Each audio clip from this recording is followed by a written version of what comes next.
자, 67쪽에 18분입니다. 분별 없이 관찰함. 이제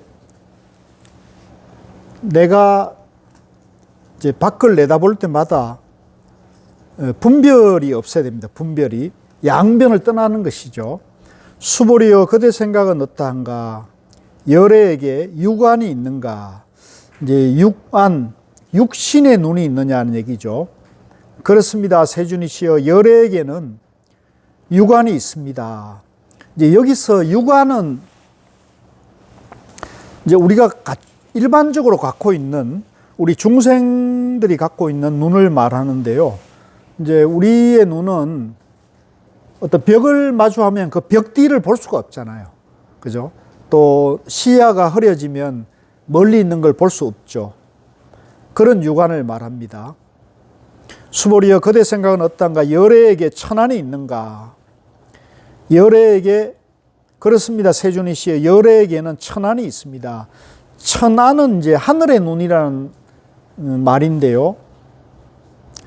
이제 하늘의 눈이라는 것은 우리가 이제 저 위에서 보면은 벽 사이도 다 볼 수가 있지 않습니까? 그러니까 이게 이제 천안통, 신통. 우리가 이제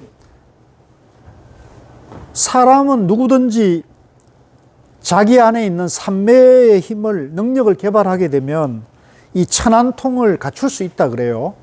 그래서 가령 왜 이제 점 잘 보는 분들이나 또 무당, 그런 무속에 계신 분들도 신기나 신내림을 받는다 그러잖아요. 그분들도 이제 자기 안에 있는 그런 삼매를 개발하는 그런 기도나 수련을 열심히 하면 그런 천안통이 개발이 된다는 거예요. 예지력이라 그러나? 예지력? 예지몽? 그런 게 누구든지 개발이 된다는 거예요. 그거는 사실은 특별한 능력은 아니에요. 누구든지 하면 되는 거예요. 개발하면은. 하면 되는 걸. 그걸 여기서는 이제 천안이라고 볼 수 있고요. 그 다음에 수보리여 그대 생각 어떤가? 열애에게는 해안이 있는가? 그렇습니다. 세준이시여, 열애에게는 해안이 있습니다. 이 해안은 이제 지혜의 눈이라는 건데, 이제 지혜의 눈은 어떤 것이냐면, 우리가 이제 그 집안이나 또 어린 시절에 우리 고향 집에 보면은 나이 지긋한 어른들 중에 유달리 지혜가 많은 분들이 있잖아요.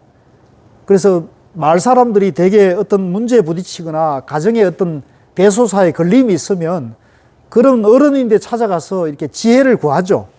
어르신네, 우리 뭐 이런 문제가 있는데 이거 어떻게 했으면 좋겠습니까? 그러면 그 어른이 한마디 한 게 되게 술술 풀리는 하나의 계기가 되잖아요. 그러니까 오랜 경륜과 삶을 오랫동안 살면서 마음이 순수하신 분들, 그러니까 이게 나이를 많이 먹고 욕망과 어떤 탐욕을 추구한 사람은 이런 지혜가 안 보여요. 왜? 욕심이 이렇게 일어나면 그 욕망을 추구한 사람은 모든 문제를 주관적으로 보게 돼 있어요. 욕망에 입각해서 보게 되겠죠. 그런데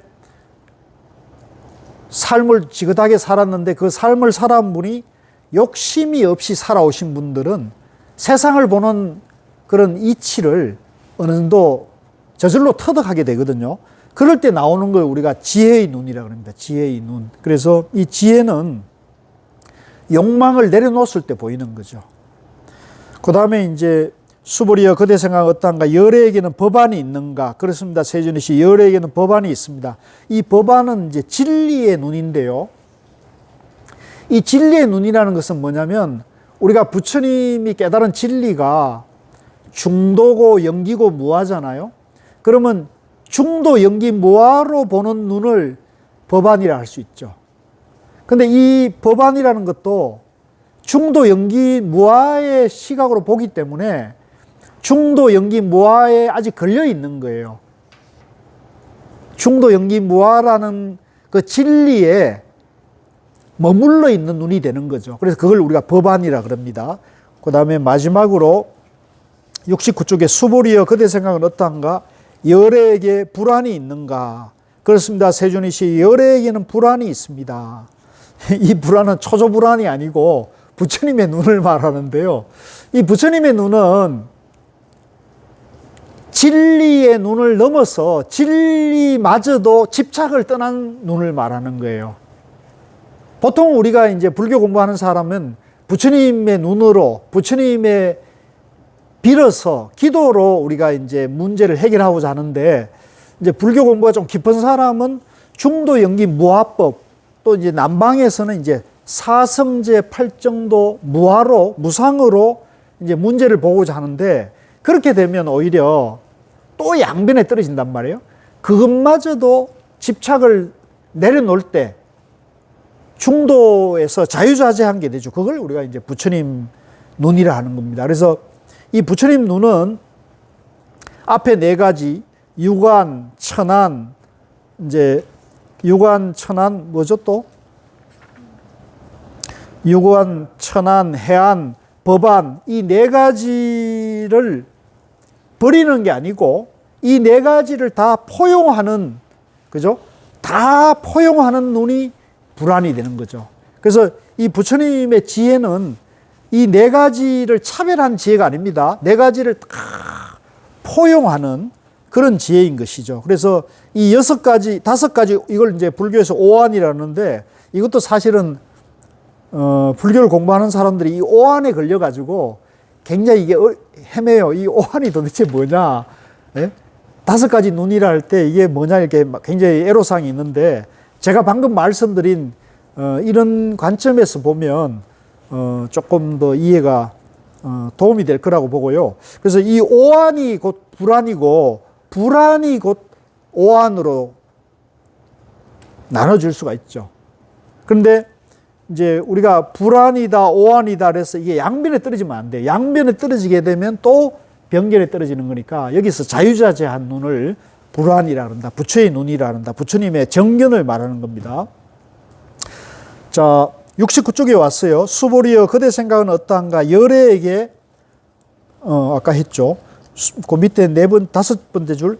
수보리여 그대 생각은 어떠한가? 열애는 겐지스강의 모래에 대해서 설하였는가? 그렇습니다. 세존이시여, 열애는 이 모래에 대해 설하셨습니다. 수보리여 그대 생각은 어떠한가? 한 겐지스강의 모래와 같이 많은 이런 모래만큼의 겐지스강이 있고, 이 여러 겐지스강의 모래수만큼 부처님 세계가 그만큼 있다면 진정 많다고 하겠는가? 매우 많습니다. 세존이시여. 부처님께서 수보리에게 말씀하셨습니다.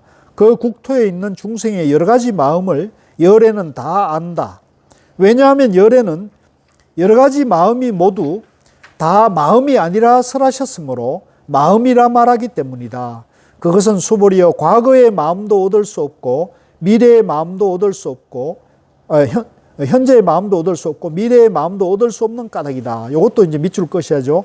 이게 유명한 그 과거심 불가득, 현재심 불가득, 미래심 불가득이라는 건데요. 이제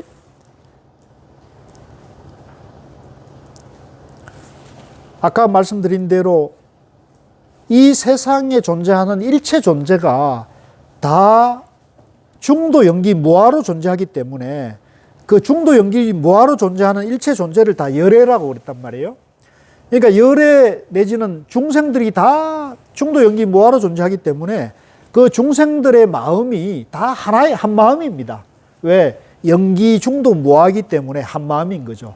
그러니까 중생들의 일체 성품이 다 하나인 거죠. 하나. 하나이기 때문에 그 마음을 다 알고 다 본다는 표현을 쓰는 거고요. 그래서 일체 만물이 다 중도 연기 무아의 마음이라 한다면 과거의 마음이든 현재의 마음이나 미래의 마음으로 우리는 이제 우리 중생들은 항상 그렇게 분별에 떨어져서 봅니다. 과거가 있고 지금이 있고 미래가 있다고 보는 거죠. 양변에서 보는 거죠. 그런데 실제 중도 정견에서 보면은 과거도 없고 현재도 없고 미래도 없기 때문에 일체가 연기법이고 무아법이니까 일체가 하나이죠. 일체가 하나이기 때문에 과거의 마음도 얻을 수 없고 현재의 마음도 얻을 수 없고 미래의 마음도 있는 게 아니기 때문에 얻는 것이 얻을 수 없다 이렇게 하는 거죠. 여기에는 이제 유명한 일화가 하나 있는데요. 그 중국 당나라 시대에 그 주금강이라 불리는 그 덕산 스님이라는 분이 이제 이 원래 강사를 하되 이 금강경을 좀 통달했다고, 본인은 통달했다고 생각해서 금강경을 엄청 공부를 했어요.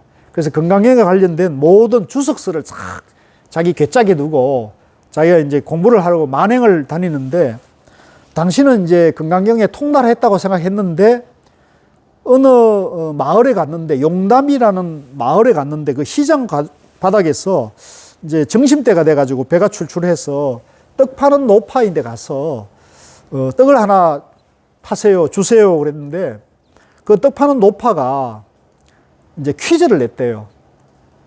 보아하니 스님께서 괴짝을 쥐고 계시는데 스님 같으신데 그게 질문 달리고 있는 게 뭐냐고 그러니까 금강경 소초라 그러는 거예요. 금강경에 대한 이제 모든 경전과 이제 해설서를 모아갖고 있다는 거죠. 그러면 그 금강경에 과거신 불가득, 현재신 불가득, 미래신 불가득이라는 그러니까 그 말이 대목이 나오는 걸 알고 있는데, 스님께서 지금 정심을 드시고자 하는 그 마음은 어디 있는 겁니까? 라고 물었어요. 그랬더니 이 주금강 스님이 그게 꽉 막힌 거예요. 처음 듣는 소리거든요. 처음 듣는 소리여서 이거 꽉 막힌 거예요. 그러니까 헤매는 거예요. 답을 못하니까 쩔쩔매니까 결국은 이제 떡을 못 얻어먹고 쩔쩔 굶으면서 곰곰이 생각을 해보니까 이 시장 바닥에 있는 노파가 저 정도로 법문을 하는 걸 보니까 이 부근에 필시 큰 도인이 있겠다는 짐작을 한 거예요.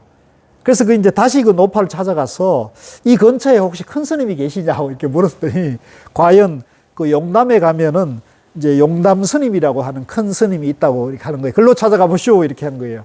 그래서 찾아가서 이제 거기서 과연 이렇게 법문을 들어보니까 이 당신이 금강경에 통달했다고 생각했는데 거기서 선법문을 들으니까 꽉 막힌 거예요. 그래가지고 이제 밤낮으로 법문을 들어 다니는데, 한 번은 이제 용담 스님이 이제 밤에 늦게 법문을 듣고 나가는 길에 옛날에 이제 지촉이라 해가지고 종이에다가 이제 초를 이렇게 녹아가지고 호롱불에 이렇게 하면 이제 신발을 밝힐 때 지촉을 밝혀준다 그러잖아요. 밖에 나갈 때 신발을 이제 어둡지 않도록 이렇게 지촉을 밝혀갖고 이제 용담 스님이 이제 그 덕산 스님을 나가게 하는 배웅을 하는데 불을 훅 하고 꺼버렸어요. 그러니까 화나다가 불이 깜깜하게 끊어지 보니까 거기서 이제 이 주건강 스님이 이제 화련대오를 해요. 깨달았어요.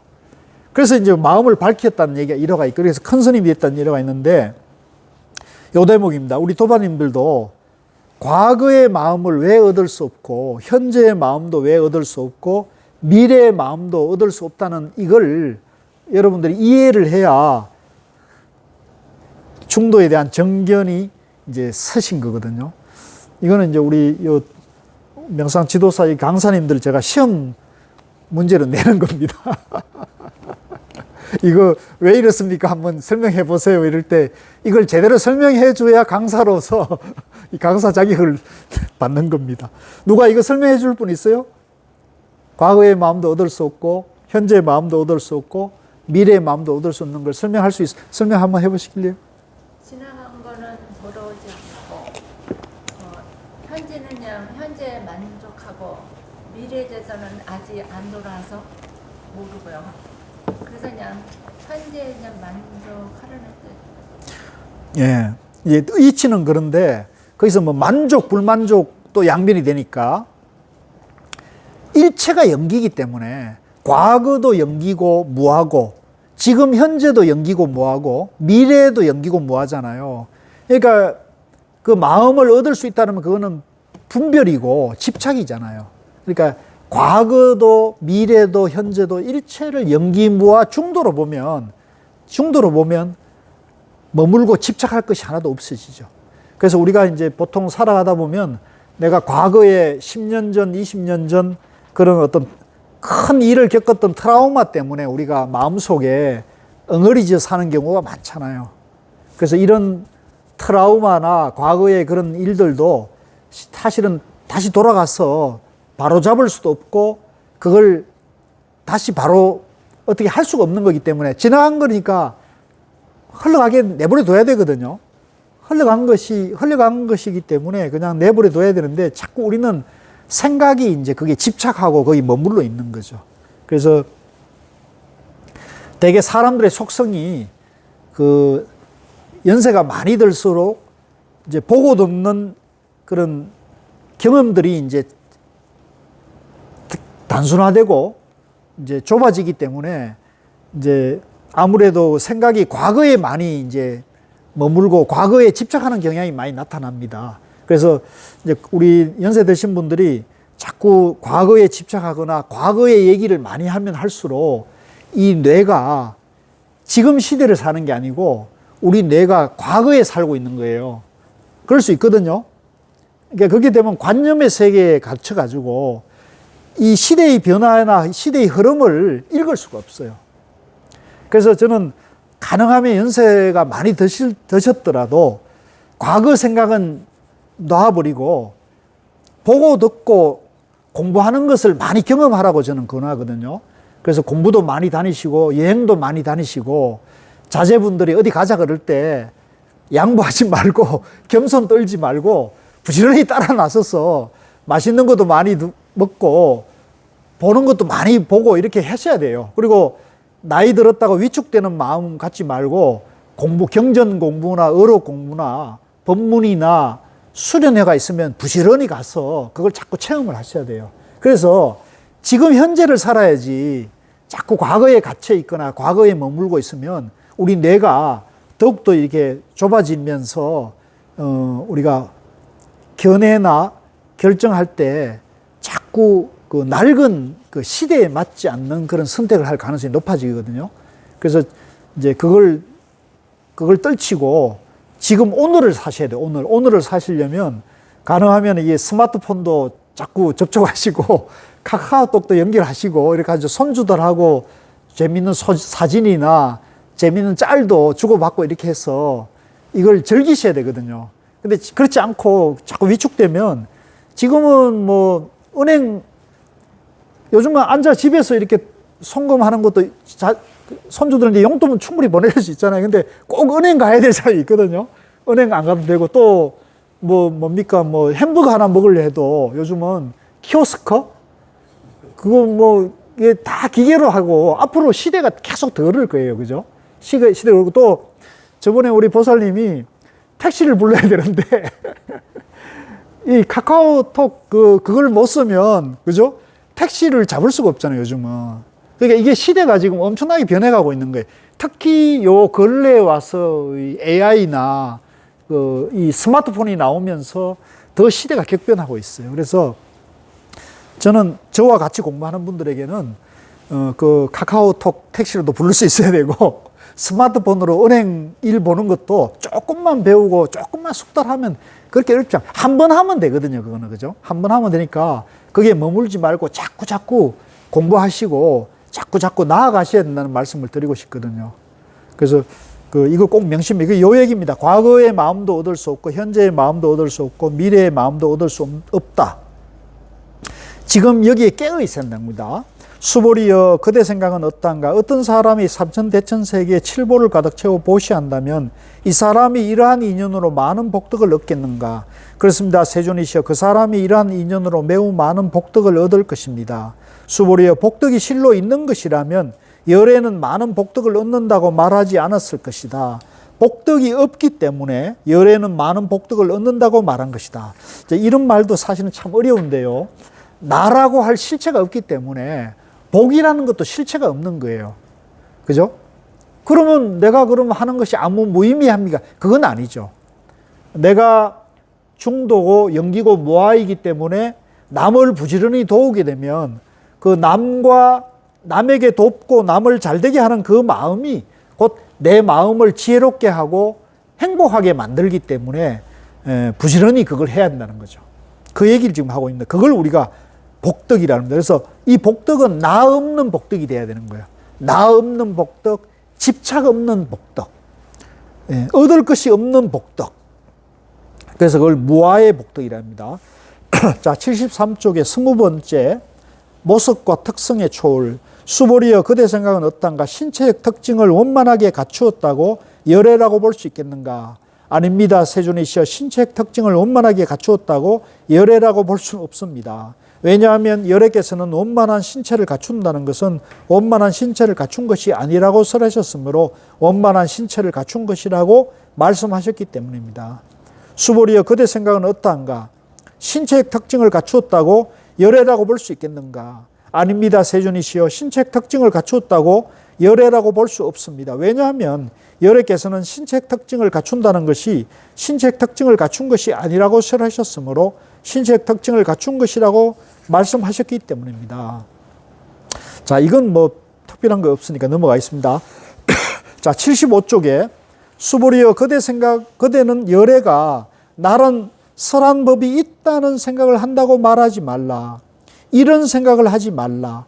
왜냐하면 열애께서 설하신 법이 있다고 말한다면 이 사람은 열애를 비방하는 것이니 내가 설한 것을 이해하지 못했기 때문이다. 수보리여 설법이라는 것은 설할 만한 법이 없는 것이므로 설법이라 말한다. 자, 요 대목도 건강경에 아주 손꼽히는 중요한 그 법을 설하고 있는 대목이에요.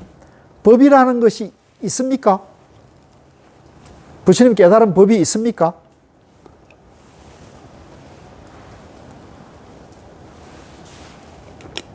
부처님이 깨달은 법은 있는 것도 아니고 없는 것도 아닌 중도법을 말하는 것이죠. 그러니까 그 법이 있다 그러면 양비례 떨어지는 겁니다. 또 없다 그래도 부정해도 그것도 양비례 떨어지는 거예요. 그러니까 우리는 그 불교에 대해서 부정하는 사람들이 많잖아요. 지금 이 시대는 다종교 시대이기 때문에 부처님 법에 대해서, 불교에 대해서 부정하는 사람들이 많죠. 그러면 그것도 이제 양비례 떨어진 겁니다. 또 불교를 공부한다 해서 불교 그래가지고 불교에 집착하는 사람들도 많죠. 그것도 또한 양변이라고 부처님 말씀하시는 거예요. 그렇게 불교에 집착하는 사람은 불교를 믿지 않는 사람과 행복하게 어울릴 수가 없잖아요. 그렇지 않습니까? 그러니까 지금 우리가 이스라엘과 팔레스타인의 전쟁이 무엇 때문에 일어나고 있습니까? 그것은 자기 것에 집착하기 때문에 그런 것이죠. 자기 종교가, 자기 가르침이 옳다는 그 집착 때문에 전쟁이 일어나고 있지 않습니까? 갈등하는 거잖아요. 그러니까 불교는, 부처님께서는 그런 가르침, 그런 집착된 양면의 마음은 진리가 될 수 없다라고 일러주기 위해서 이 부처님이 깨달은 중도연기 모화법이 위대하고 훌륭하지만 이 중도연기 모화법에 집착하면 그것은 부처님 가르침이 아니다는 것을 알려주기 위해서 이제 이런 말씀을 하고 계신 거예요. 그래서 이 대목도 우리 도반님들이 정확하게 이해를 하셔서 이 대목에 걸리지 않아야 건강경 공부를 내가 제대로 했다 이렇게 알 수가 있는 겁니다. 그때 수보리 장로가 부처님께 여쭙습니다. 세존이시여 미래에 이 법 설하심을 듣고 신심을 낼 중생이 조금이라도 있겠습니까? 부처님께서 말씀하셨습니다. 수보리여 저들은 중생이 아니요 중생이 아닌 것도 아니다. 왜냐하면 수보리여 중생이라 하는 것은 열애가 중생이 아니라고 설하였으므로 중생이라 말하기 때문이다. 이제 아까 제가 중생이라 하는 것은 분별이라 그랬죠. 그런데 또 중생이 아니라고 하는 것도 또 분별입니다. 그러니까 중생이니 중생이 아니니 하는 그런 분별을 떠나야 정견이다. 중생이 본래 부처다. 이렇게 봐야 된다는 겁니다. 자, 그 다음에 77쪽입니다. 얻을 것이 없는 법. 수보리가 부처님께 여쭙습니다. 세존이시여, 부처님께서 가장 높고 바른 깨달음을 얻은 것은 법이 없는 것입니까? 부처님께서 말씀하셨습니다. 그렇다 수보리여, 내가 가장 높고 바른 깨달음에서 조그마한 법조차도 얻을 만한 것이 없었으므로 가장 높고 바른 깨달음이라 말한다. 자, 이것도 참 어려운 말이에요. 그러니까 지금 부처님께서 지금 실컷 8만 대장경이나 어마어마한 그런 법문을 설해 놓고 쓰려면 나는 조그만 얻을 만한 법도 없다는 것을 깨달았다. 이 얘기를 하시잖아요. 그러니까 이게 참 어려운데 결국은 이제 중도법을 말하는 겁니다. 중도법, 무화법을 말하는 거예요. 그러니까 이 중도 무화법은 조그만 뭐라도 얻을 것이 있으면 그거는 정견이 아니다. 얻을 것이 없는 것을 얻었기 때문에 이제 무아법이라 한다는 거죠. 중도법이라는 것이죠.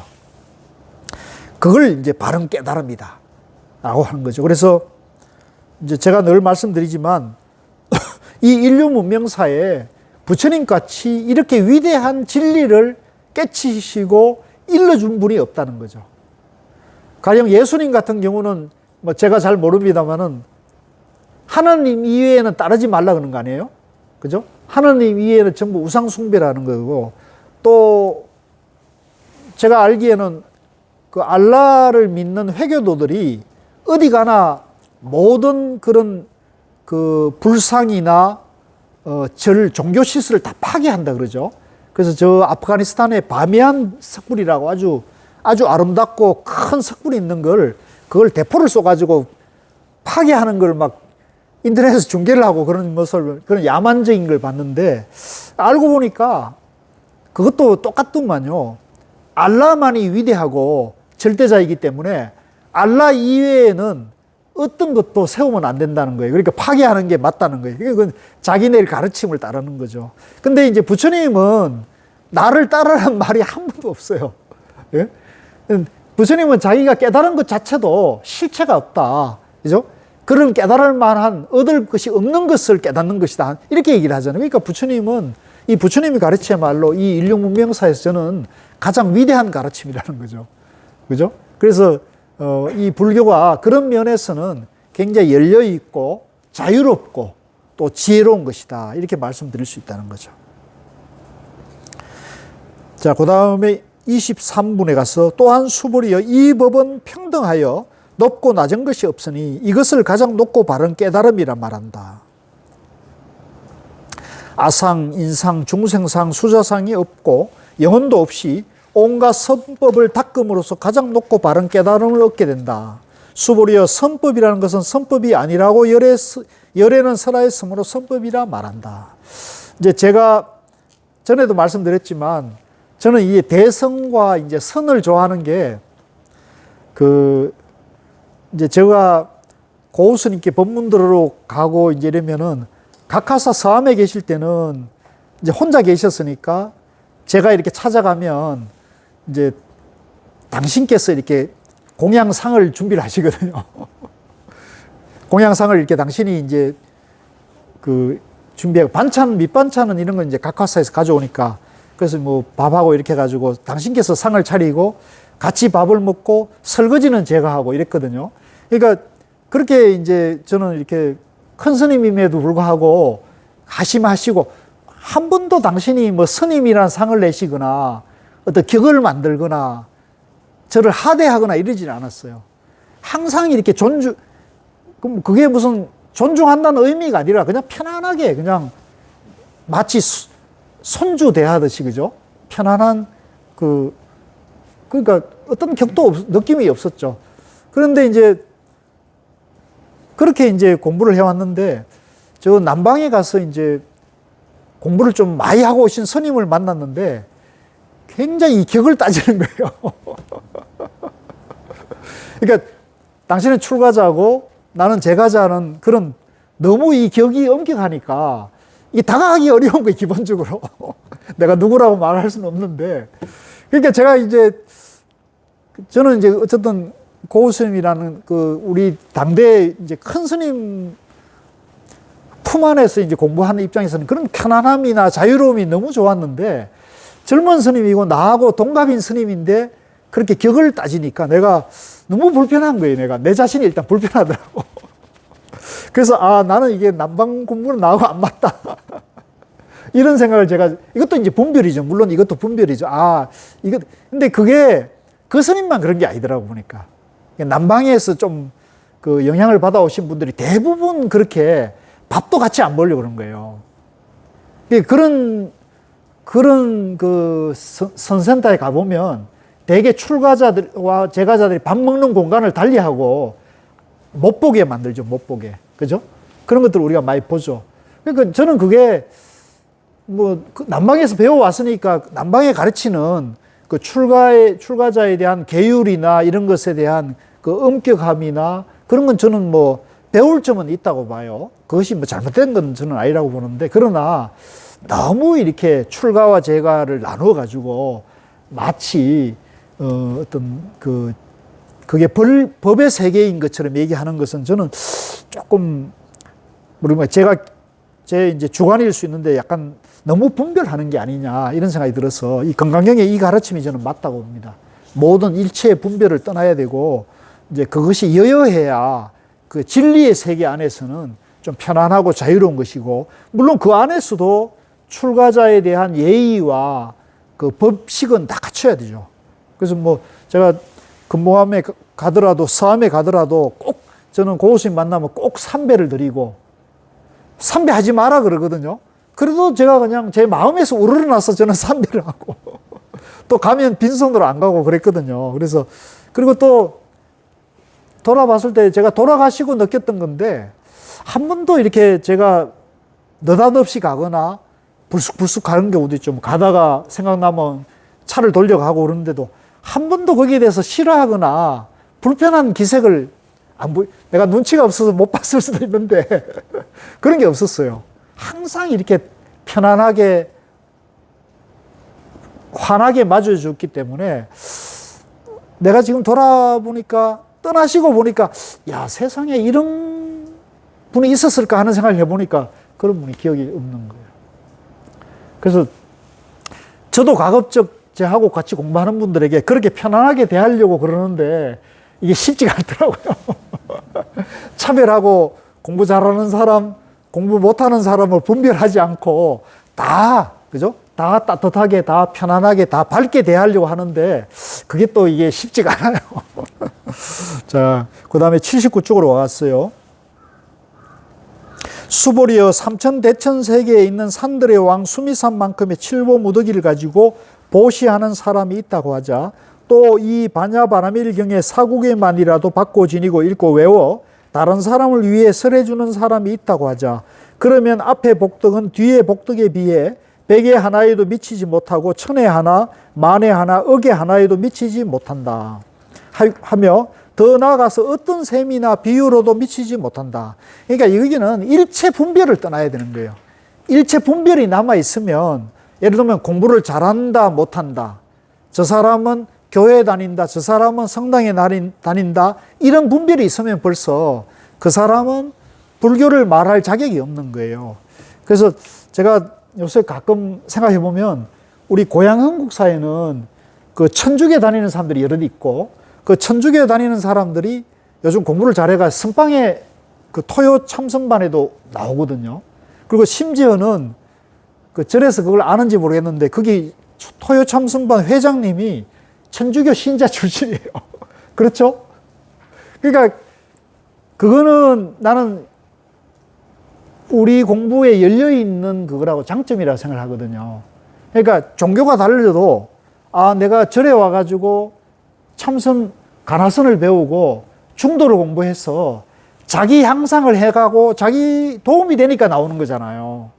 그러니까 나는 절이, 우리 한국 불교가 열려 있어야 한다고 봅니다. 우리 가나선이 열려 있어야 한다고 보거든요. 저는 그래서 가나선을 하더라도 위파사나나 초기 경전을 배격하지 않는 거죠. 마찬가지로 종교가 다른 사람도 절에서는 그걸 외면하거나 어떤 데는 가면 막 쫓아보내고 그러잖아요. 그렇게 하면 안 된다고 봐요. 종교가 다르더라도 와서 공부할 수 있고 참선할 수 있고 그렇게 할 수 있어야 되거든요. 그래서 우리 공부가, 저는 고향 한국사에 지금 하고 있는 게 지금 2년째인데 그런 분들이 와서 열심히 하는 걸 보면서 나는, 아, 그런 대로 우리가 잘 나가고 있다, 저는 그렇게 생각하게 되고, 그래서 그런 분들하고 같이 계속 동행할 수 있어야 됩니다. 그러니까 우리 불교, 한국 불교가 저는 그래서 그런 면에서 계속 더 열려 있는 그런 장점의 미덕을 발휘해야 된다고 보거든요. 자, 그 다음에 81쪽에 수보리여 그대 생각은 어떠한가? 그대들은 열애가 나는 중생을 제도하리라는 생각을 한다고 말하지 말라. 벌써 중생이라고 분별로 대하면 벌써 이건 양변에 떨어진 거란 말이에요. 중생을 부처님으로 볼 수 있어야 돼요. 그러니까 교회에 다니는 분이나 성당에 다니는 분을 그대로 부처로 볼 수 있어야 되는 거죠. 그런 정도의 눈이 되어야 이제 바른 정견이 섰다, 이렇게 보는 거죠. 왜냐하면 열애가 제도할 제도한 중생이 실제로 없기 때문이다. 만일 열애가 제도한 중생이 있다면 열애에게도 아상, 인상, 중생상, 수자상이 있다는 집착이 있는 것이다. 수보리여 자아가 있다는 집착은 자아가 있다는 집착이 아니라고 열애는 설하였다. 그렇지만 범부들은 내가 있다고 집착한다. 그렇죠? 수보리여 범부라는 것도 열애는 범부가 아니라고 설하였다. 그러니까 범부가 본래 부처예요.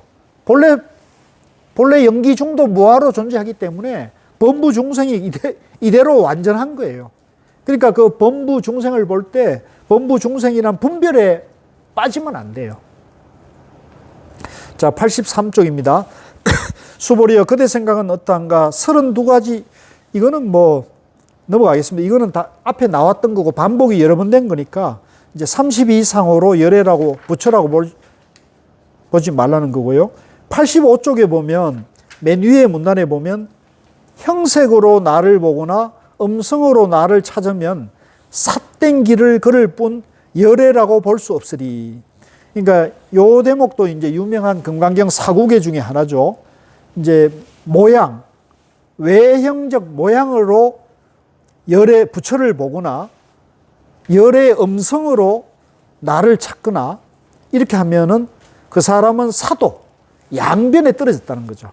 그런 사람은, 양변에 떨어진 사람은 진실된 열애를 볼 수가 없다는 겁니다. 그래서 우리가 진실된 열애를 보려면 음성으로나 모양으로 그런 모양이나 음성이라는 분별을 떠나야 된다는 거죠. 자, 85쪽에 27분입니다. 수보리여 그대가 열애는 신체적 특징을 원만히 갖추지 않았기 때문에 가장 높고 바른 깨달음을 얻은 것이라고 생각한다면 수보리여 열애는 신체적 특징을 원만하게 갖추지 않았기 때문에 가장 높고 바른 깨달음을 얻은 것이라고 생각하지 말라. 수보리여 그대가 가장 높고 바른 깨달음에 마음을 낸 자는 모든 법이 단절되고 소멸되어 버림을 주장한다고 생각한다면 이런 생각을 하지 말라. 왜냐하면 가장 높고 바른 깨달음에 마음을 낸 자는 법에 대하여 단절되고 소멸된다는 관념을 말하지 않기 때문이다. 그러니까 이것은 이제 법이 있다 없다, 있다에 집착하고 머물러서도 안 되고 법이 없다라고 부정하는 거기에 집착하고 머물러서도 안 된다. 바로 있는 것도 아니요 없는 것도 아닌 중도법이라는 것을 일관되게 말씀하고 있는 겁니다. 자, 87쪽으로 가겠습니다.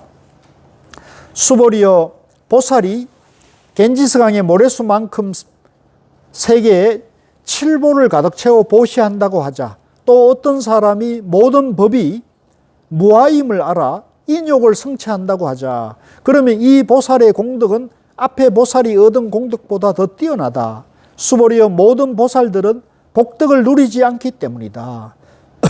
자, 요 대목도 굉장히 중요해요.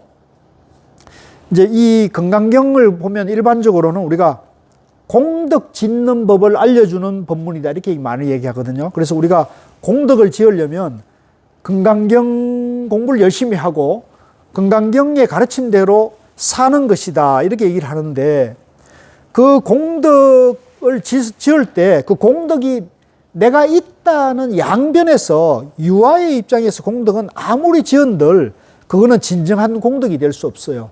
그건 내가 있다는 전제에서 아무리 많은 기도나 아무리 많은 보시, 아무리 많은 불사를 하더라도 그것은 양변에서 짓는 공덕이기 때문에 그것은 생사윤회 안의 가르침이에요. 그래서 생사윤회에 괴로움을 받을 수밖에 없고 반면에 내가 무아라는 무아의 정견을 세우고 보시, 공덕, 불사를 하게 되면 그것은 생사해탈로 가기 때문에 우리가 이제 무아법을 통달하는 그 진정한 공덕이 된다 이 말씀입니다.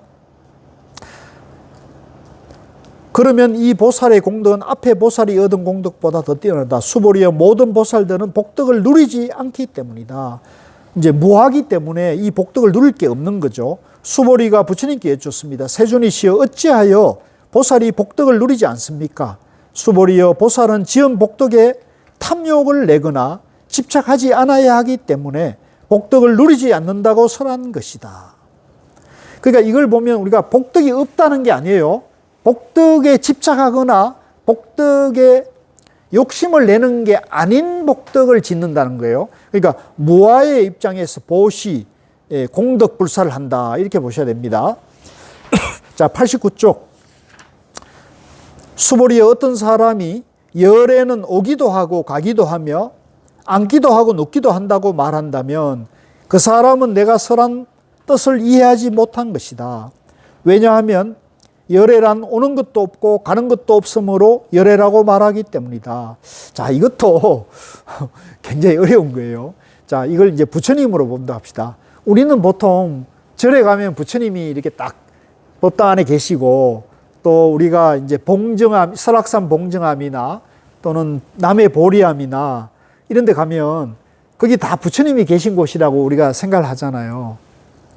그런데 여기서는 열애는 오는 것도 가는 것도 앉기도 눕기도 한다고 말하면 그 사람은 열애를 부처님이 말하는 불교를 제대로 이해하지 못한 것이다. 이렇게 말하는 거예요. 그러니까 이 부처님이나 열애가 어떤 실체적 어떤 존재로 어떤 모양으로 부처님이 있다. 이렇게 보면 그분은 또 양변에 떨어진 거예요. 좀 어렵죠? 그러니까 결국은 이거는 부처님이 영기 중도 무아로 존재한다는 겁니다.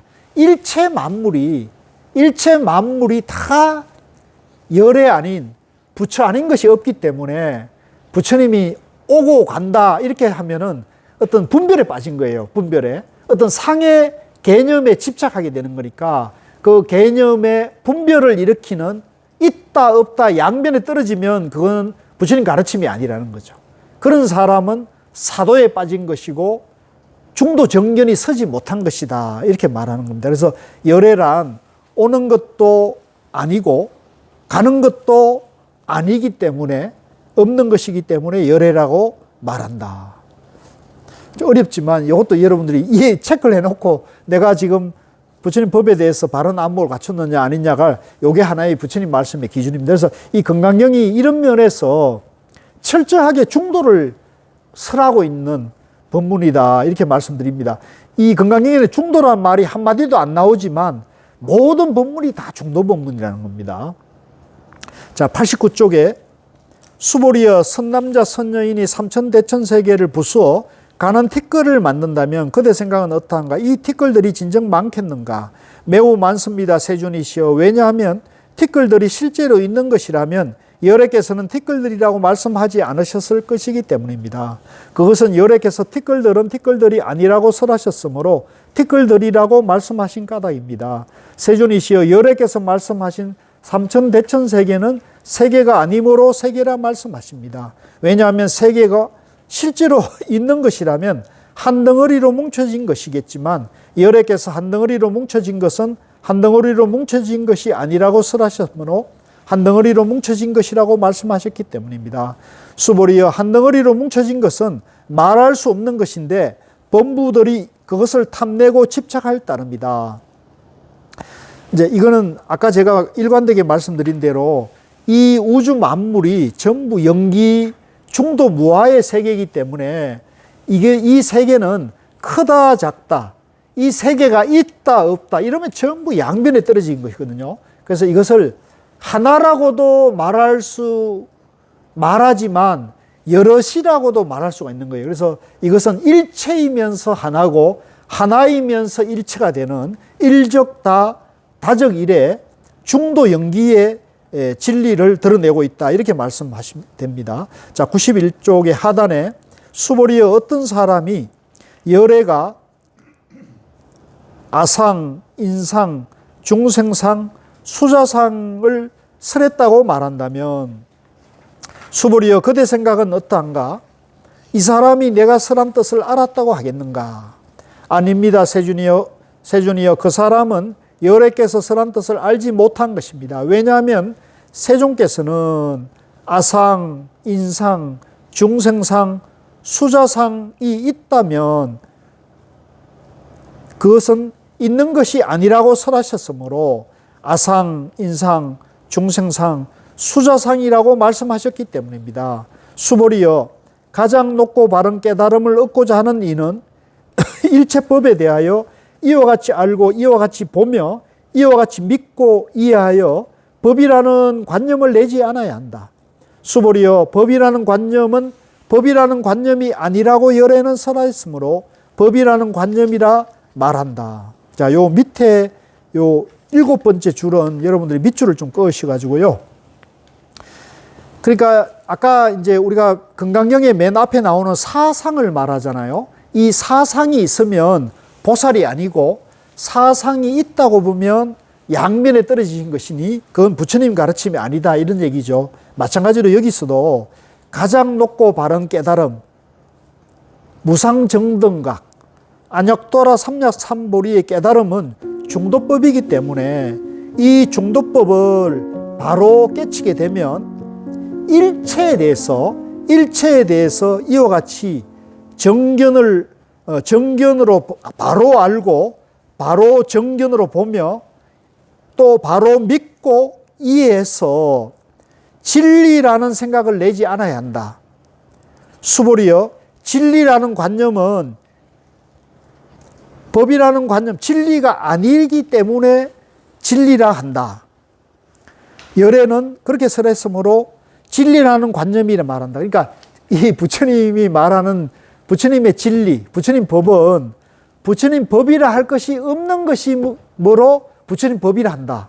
이렇게 설명이 되는 거거든요. 그러니까 부처님 진리다, 진리 아니다. 법이다, 법 아니다. 이런 양변을 일체를 떠나야 그것이 진리고 그것이 부처님 법이고 그것이 부처님의 가르침이다. 이렇게 봐야 한다는 거죠. 이것이 이제 정견이라는 뜻입니다. 자, 그 다음에 마지막 95분에 갔어요. 이제 마지막입니다. 요 마지막이니까 우리가 같이 한번 읽을까요? 자, 읽겠습니다. 시작. 수보리여, 어떤 사람이 한량없는 아성기 세계에 칠보를 가득 채워 보시한다고 하자 또 보살의 마음을 낸 어떤 선남자 선여인이 이 경을 지니되 사국에만이라도 받고 지니고 읽고 외워 다른 사람을 위해 연설해 준다고 하자. 그러면 이 복이 저 복보다 더 뛰어나다. 어떻게 남을 위해 설명해 줄 것인가? 설명해 준다는 관념에 집착하지 말고 흔들림 없이 설명해야 한다. 왜냐하면 일체 모든 유의법은 꿈, 헛개비, 물거품, 그림자, 이슬, 번개와 같으니 이렇게 관찰할지니라. 부처님께서 이 경을 다 설하시고 나니 수보리 장로와 비구, 비구니, 우바세, 우바이와 모든 세상의 천신, 인간, 아수라들이 부처님의 말씀을 듣고 매우 기뻐하며 믿고 받들어 행하였습니다. 자, 이 마지막 이제 분인 32분인데요. 자, 이 금강경의 수승한 가르침을 어떻게 다른 사람들을 위해서 설할 것이냐. 여기서는 우리가 이 금강경의 수승한 가르침을 이게 수승한 가르침이다라고 집착하거나 머물게 되면 또 양변에 떨어지기 때문에 이 수승한 가르침이라는 것도 꿈과 같고 헛개비와 같고 물거품, 그림자, 이슬, 번개와 같다고 보라는 겁니다. 그렇게 알고 이걸 설할 수 있어야 된다는 거예요. 그러니까 불교가 아니기 때문에 이름이 불교를 한다 라고 보고 그걸 전할 수 있어야 된다. 어렵죠? 예, 그게 참 어렵습니다. 사실은 어렵습니다. 그래서 우리가 이제 이 불교를 저는 그렇게 보거든요. 이 불교의 위대한, 훌륭한, 정말로 인류 문명사에서 둘도 없는 이 부처님 가르침은, 이 부처님이 설하신 진리, 부처님이 깨달은 이 진리는 일체의 집착을 떠나야 되는데 일체의 집착을 떠나기가 쉬워요, 어려워요? 그게 참 어렵거든요. 그죠? 그 집착을 떠나는 게 참 어려워요. 그래서 사실은 얼마 전에 돌아가신 우리 큰 스님이 있잖아요. 이제 그 큰 스님이 그 보여준 모습이 사실은 굉장히 어찌 보면 집착하는 삶이었거든요.